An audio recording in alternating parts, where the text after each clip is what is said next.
Bonjour et bienvenue ici le Steve, bienvenue sur la chaîne de la luxure et justement on va parler de luxure, la luxure attaquée, la luxure résiste. Et oui, mais vous allez voir en France décidément là, c'est que ça commence un petit peu. Non, bon, on rigole parce que à mon avis il se passera pas grand chose. Vous allez voir, je vais vous expliquer pourquoi. Effectivement, souvenez-vous déjà plusieurs choses, des associations qui avait assigné les fournisseurs d'accès pour réclamer le blocage pur et simple vers les géants du sexe, pas vers des sexes géants, hein, ça c'est autre chose, non, vers les géants du sexe, c'est-à-dire tous les sites de porn, tout simplement. Vous mettez youpi, voilà, ce que vous voulez, je me méfie de YouTube en fait. Par citer les noms, YouTube va écouter, il va dire oula, qu'est-ce qu'il raconte lui, il parle de porno, faut vite lui supprimer sa vidéo, donc je me méfie. Déjà qu'à mon avis, le contenu des articles va suffire, mais on verra bien. Le tribunal judiciaire de Paris a rendu sa décision. Les 6 fournisseurs en français d'accès à Internet assignés par 2 associations pour qu'ils bloquent des sites pornographiques. En plus, c'est même pas tout. C'est-à-dire que on peut pas. C'est bien beau de demander le blocage de certains sites, parce qu'on peut pas demander tout le site, enfin tout juste sur un thème, parce que dans ce cas-là, c'est pas techniquement possible. Mais c'est marrant, c'est que il en reste plein d'autres finalement. Déjà, d'une, ça sert à rien. Mais bon, trop facilement accessible aux mineurs n'auront pas à le faire. Pourquoi est-il trop facilement accessible aux mineurs? Je me le demande. Il me semble quand même que sur des appareils modernes, disponibles aux mineurs, il y a quand même qui c'est qui achète ces appareils aux mineurs? Ce sont les parents. Ah, on y revient toujours. Il y a quelque chose qui s'appelle le blocage parental pour nos amis, les enfants les plus jeunes, ou même l'explication parentale, ou même on bloque, ou même on regarde, on demande l'historique tout simplement du surf, si vous allez sur l'ordinateur de votre petit enfant, vous regardez sur quoi il a surfé pour vérifier. C'est l'éducation parentale, c'est comme ça, on vérifie, on regarde, et si jamais il y a un problème, on discute.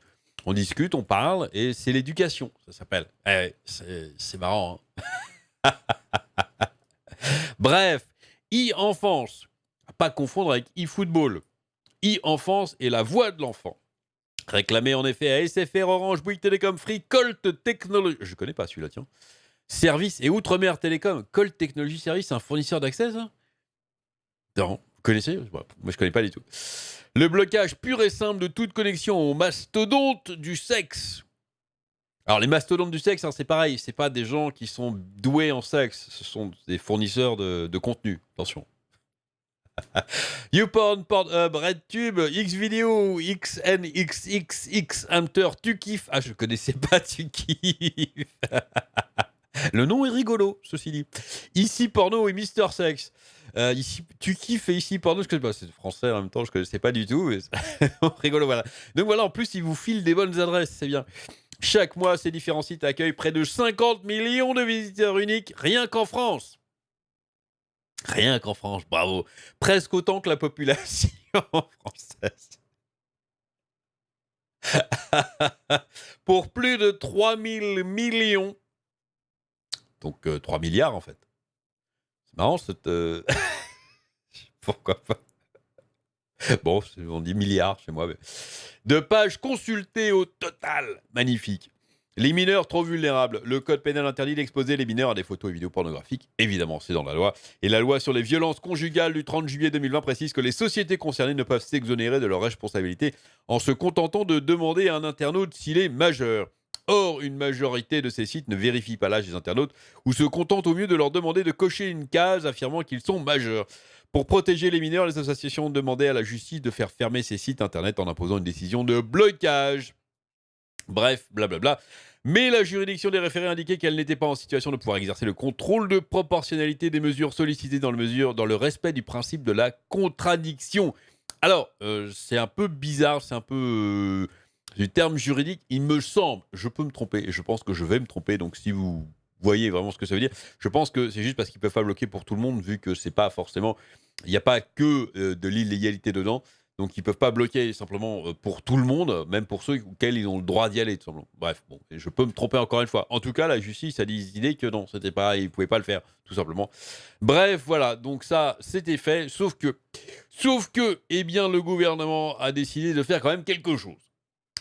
Là, il cite au moins un Pornhub, Jackie et Michel, avec Cocorico. Je pense que Jackie et Michel, c'est peut-être un petit peu mieux que Tu kiffes. Je connais pas, tu kiffes, mais bon, le nom. Le gouvernement français veut bloquer les accès à ces sites. Voilà des mois que le Conseil supérieur enfin le CSA, tente de forcer les sites pour adultes les plus célèbres de France et de Navarre à adopter des solutions concrètes pour empêcher les mineurs d'en visionner le contenu. Les semaines défilent et aucun changement ne se profile à l'horizon. Le gouvernement a donc décidé de sévir en adoptant un nouveau décret. Encore une fois, moi, le plus efficace pour moi, c'est le contrôle parental, tout simplement. Il y a des outils de contrôle parental qui font ça très très bien. Voilà, pas compliqué. À la limite, demander aux fournisseurs d'accès de fournir leur propre contrôle parental, ils le font déjà hein, pour beaucoup, mais qui montre qu'il est très efficace, pourquoi pas. Quand le CSA ne prend plus de gants. Merci, joli jeu de mots. Ce jeudi 7 octobre 2021, le gouvernement vient de publier un décret. Alors, c'est comme pour tous les décrets, il faut le temps qu'il soit publié et après le temps qu'il soit actif. Hein. En général, il peut se passer un énorme laps de temps entre ces trucs et après, il faut qu'il soit appliqué. Ce qui est très, très loin d'être le cas pour tous les décrets existants. Bon. Relatif, c'est pour ça que je dis, bon, c'est juste de la mesure, à mon avis, symbolique, juste pour dire on a fait quelque chose, mais ils ne peuvent pas aller plus loin. En plus, là, donc, encore une fois, la justice vient de débouter les associations, donc ça va faire jurisprudence.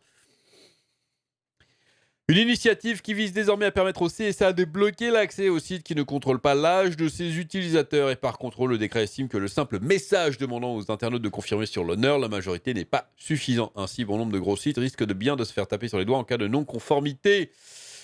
Ce décret va permettre au CSA, lorsqu'il est informé par un internaute ou une association qu'un site pornographique... Ils n'ont pas besoin d'être informés, déjà les mecs, ils surfent déjà dessus.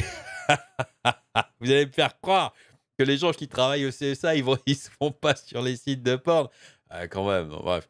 Mais bon, déjà, de dire que rien que c'est... Il faut attendre que ça soit signalé, bon... Sans véritable vérification de son âge, l'instance va décider si oui ou non il convient de saisir le président du tribunal judiciaire de Paris. Encore une fois, regardez, c'est pareil, ils peuvent rien faire tout seuls. Parce que le CSA ne peut pas demander le blocage d'un site tout seul. Non, il faut que ce soit une décision de justice. La justice vient de débouter des associations qui avaient directement demandé pour la même raison, pour exactement la même raison, qui venaient de demander donc le blocage des sites. Le juge a dit non.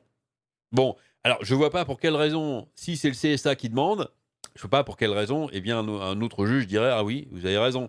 Et encore une fois, je pense que la décision va faire jurisprudence. Bon, c'est pour ça que je dis que c'est une mesure purement symbolique. Je pense que ça n'aboutira à rien. En agissant de la sorte, le CSA expose que le site en question n'est pas conforme avec le droit français, blablabla, blablabla. La plateforme a alors 15 jours pour rectifier le tir. Si le site visé ne rentre pas dans les clous, les fournisseurs d'accès à Internet tels que Orange ou Bouygues Télécom pourront en bloquer l'accès via un protocole de blocage par nom de domaine, DNS. Là, je vois tout de suite les petits malins qui vont dire bah oui, mais il suffit de changer de DNS. Et je vais vous répondre oui. Et c'est très facile à faire. En tout cas, sur un ordi, c'est hyper facile à faire. Vous prenez le DNS de Google, ils sont très bien. Ou d'autres, hein, si vous n'aimez pas Google. Mais ils sont performants, c'est ça que je veux dire. Les internautes tentant d'accéder au site punis pourront leur rediriger vers une page internet d'information, c'est ça. C'est moins sexy tout de suite. Bon. Après, il y en a, c'est peut-être leur truc, mais moi, non, moi, ça me fait aucun effet.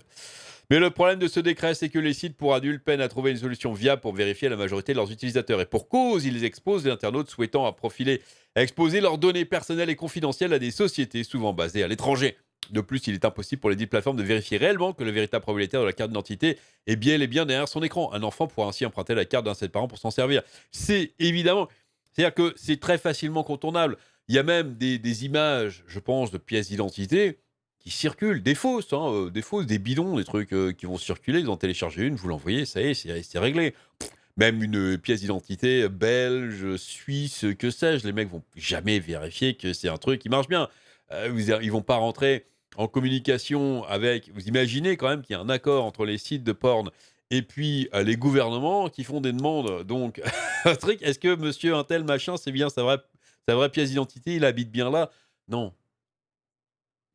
La solution parfaite n'existe pas. Une initiative déjà testée en Grande-Bretagne avant d'être abandonnée en 2019 après avoir été jugée inadéquate. Ben voilà.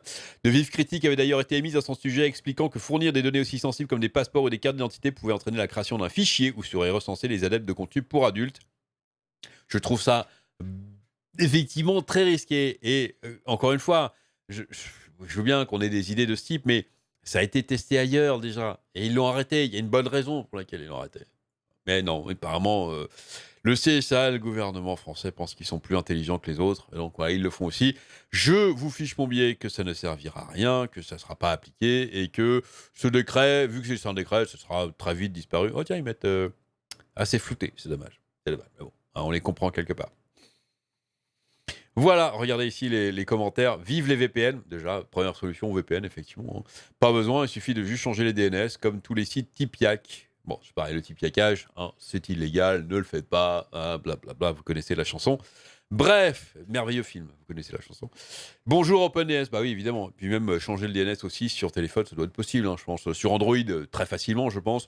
Sur iPhone, peut-être un petit peu plus compliqué, quoique, normalement, hein, ça doit être dans les paramètres. J'ai jamais essayé, moi, j'ai jamais besoin.